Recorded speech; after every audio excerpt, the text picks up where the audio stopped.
Okay. Hello, I'm Dr. Pankaj Manoria. I've come from Bhopal, especially for this conference. I think this is a wonderful conference for those who want to learn imaging and physiology. We have various training villages, the case presentations, live case presentations, and the faculty is also excellent, both from India as well as from abroad. I highly recommend this conference for all those who want to learn imaging and physiology. I think congratulations to the organizing team for the wonderful conference. Yeah, in this we learned about the newer imaging modalities and we have newer devices for imaging.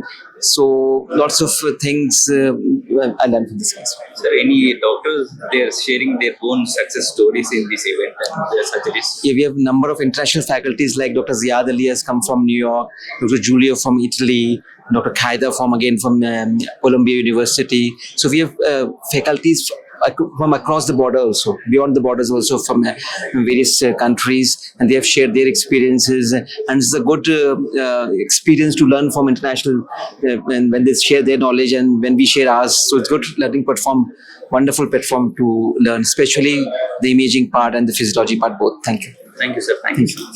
Sir, can we